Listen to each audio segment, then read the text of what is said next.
मंदिर जाओगे तो आपको बीच में थोड़ा सा ये पैच मिलेगा जंगल वाला। जंगल के बीच में मौजूद टेढ़े मेढ़े रास्तों से होते हुए जिन औरतों को संतान नहीं थे, उत्तराखंड के नैनीताल जिले से अपनी I love my India series के साथ मैं पहुंच गई हूँ मुक्तेश्वर धाम।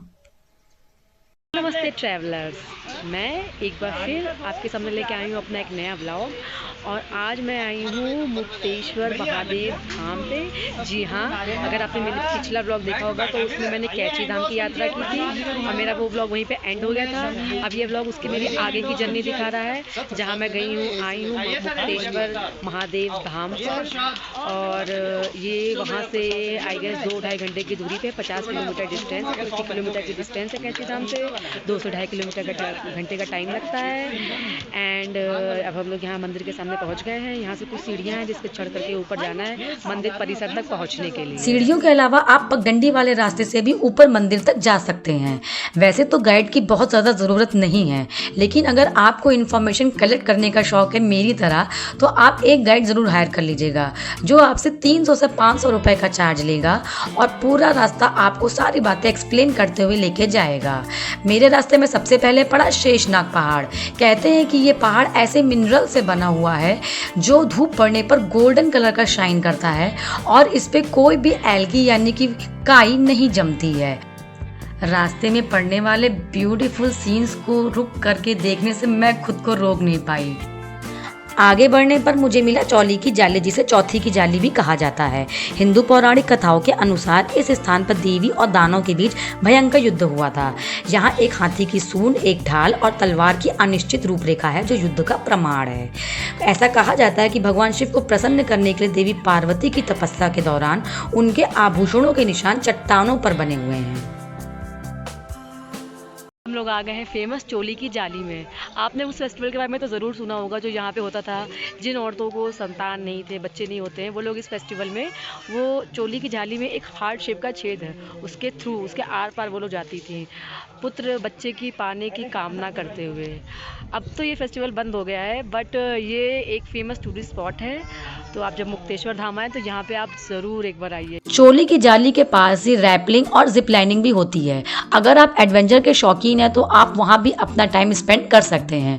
आगे बढ़ने पे आपको मिलेगा सनसेट पॉइंट, जहाँ से आपको सनसेट का ब्यूटीफुल व्यू देखने को मिलेगा। सफ़र में आगे बढ़ी तो मुझे जंगल मिला। पहाड़ी के बीच में हज़ारों पेड़ों की अनगिनत कतारों के बीच में टेढ़े पेढ़े रास्तों में मैं तो उलझ ही गई थी।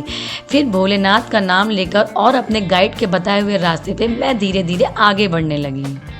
की जाली और सनसेट पॉइंट से निकलने के बाद अब हम लोग आ गए हैं जंगल ट्रैक पे। जब आप मंदिर जाओगे तो आपको बीच में थोड़ा सा ये पैच मिलेगा जंगल वाला, जहाँ पे आपको ट्रैकिंग करके मंदिर तक जाना होगा।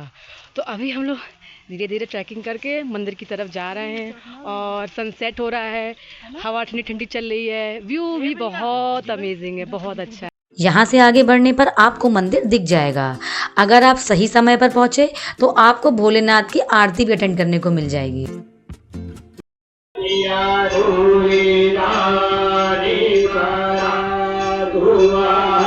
कहा जाता है कि यहाँ पांडवों ने अज्ञातवास के दौरान शिवलिंग की स्थापना की थी। इस शिवलिंग की आयु 5300 वर्ष पुरानी है। गर्भगृह में संगमरमर का शिवलिंग है। ऐसा माना जाता है कि भगवान शिव ने यहाँ एक राक्षस का वध किया था और उसे मोक्ष यानी कि मुक्ति प्रदान की थी, इसलिए इसका नाम मुक्तेश्वर पड़ा। मैं खुद को बहुत लकी मानती हूँ कि जब मैं मंदिर में पहुँची तो भोलेनाथ की आरती हो रही थी और मुझे भी आरती में शामिल होने का मौका मिला। मंदिर में दर्शन करने के बाद जब मैं लौटी तो बहुत अंधेरा हो गया था, तो हम लोग सीढ़ियों के रास्ते से नीचे उतरे और वापस अपने होटल में चले आए। होटल में आने के बाद पूरे दिन की थकान थी तो हम लोग सीधे खाना खाकर अपने अपने बेड पर लेट गए।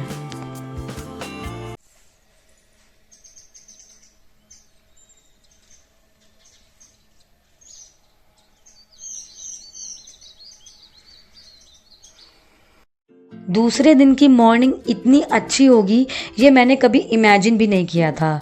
अपने होटल के बेड से मुझे अपनी लाइफ का सबसे खूबसूरत सनराइज़ देखने को मिला। पहाड़ों के बीच में उगता हुआ सूरज, चिड़ियों की आवाज़ और दूर होता हुआ भगवान का भजन।